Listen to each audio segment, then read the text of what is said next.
I had given you two homework in the previous video on rotational spectroscopy. The first homework was, is it possible to have rotational spectral lines for IA, that is rotation around the bond axis of a rigid diatomic molecule? This is the bond axis and the question is regarding rotation about the bond axis.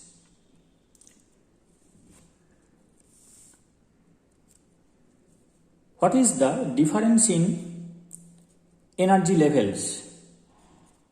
We have found in the previous video that it is 2b into j plus 1, where j is the rotational quantum number and b is the rotational constant for the molecule, and it is given by h upon 8 pi square IC. Now for IA, this b will be h upon 8 pi square IC, it will be IA. Now IA equals to 0 for a linear molecule, and a diatomic rigid rotor is linear, so IA will be 0. Then what will be the value of the rotational constant? It will be infinite. If we use this value here, we will get the energy separation between two successive levels to be infinite. So if this is the ground state, then the first excited state will be infinitely higher in energy corresponding to this ground state. So the transition would require infinite amount of energy, which is impossible to supply under normal condition. So from the energy requirement criteria, this is impossible. Another thing, for the sake of argument, if we consider that the transition is possible, just consider it. Even then, the microwave radiation will not interact with this particular rotational mode, since here it is say del minus, here it is del plus, for example.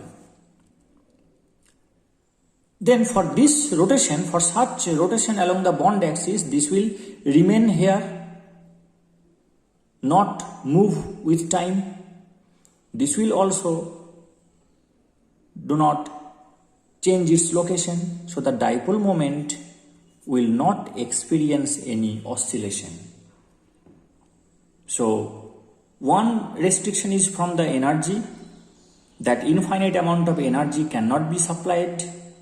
Another restriction appears due to interaction. Owing to the absence of oscillation in the dipole moment, the molecule will fail to interact with the microwave radiation. Hence, the rotational spectral lines that will be obtained for rigid diatomic molecules will be that due to IB and IC, and not obviously due to IA. So this is the answer to the first question. Another interesting question that was given is that how you expect the first line in the rotational spectrum for IB and IC. Just now I have told you that you will get the rotational spectral lines for IB and IC but not for IA. Now even for IB and IC, the first line that will be going to transition from 0 to 1, from j equal to 0 to j equal to 1, ground state to the first excited state. Now at j equal to 0, what is the energy of the molecule? It is B into 0 plus 1. The formula is B into J plus 1. I have discussed it in the previous video in details. So the energy will be 0. Now rotational energy 0 will imply no rotation.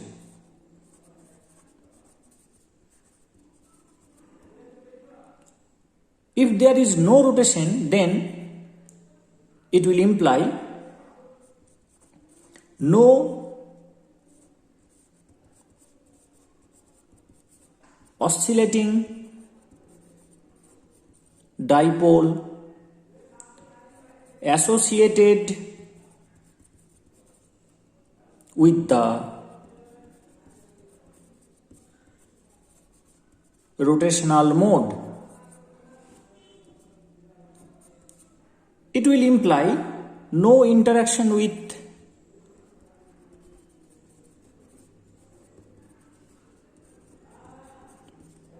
EMR, electromagnetic radiation, that is microwave in this case.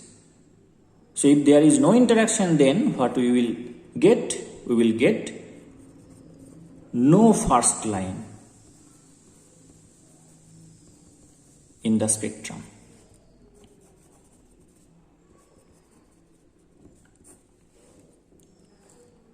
But in reality, we get the first line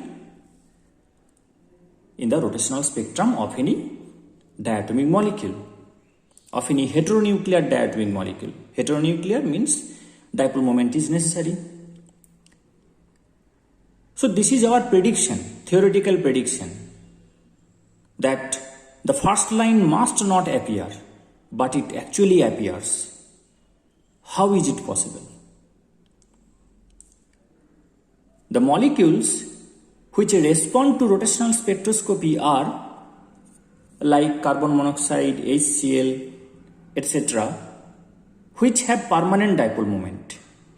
Now the oscillating dipole of the EMR applies torque on the molecule at rest. J equals to 0 means it is at rest. Now it has a dipole moment. For HCl it will act in this direction. Now the EMR that is coming, it will also have a dipole moment.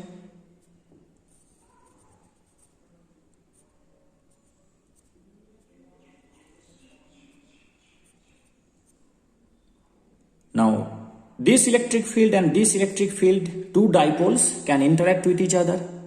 So even at rest, even if there is no oscillation, this dipole moment will be able to apply a torque on this molecule, action at a distance. And this torque will help the rotation.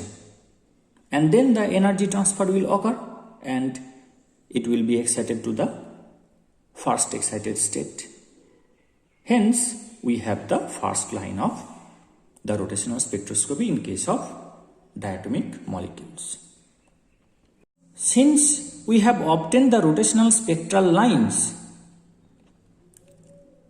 one must claim that now please give us the bond length. As you have claimed that this is the importance, this is the essence of studying spectroscopy. So here goes another homework where you will have to find the bond length. I am giving the spectroscopic data. Note it. Gilliam et al. Means and many others and his collaborators. Gilliam et al. Have measured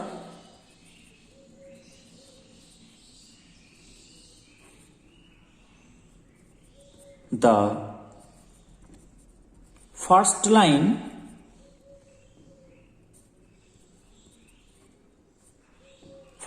means j equal to 0 to j equal to 1 in the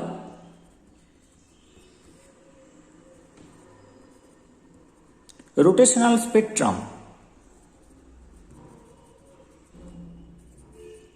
of carbon monoxide as 3.84235 centimeter inverse.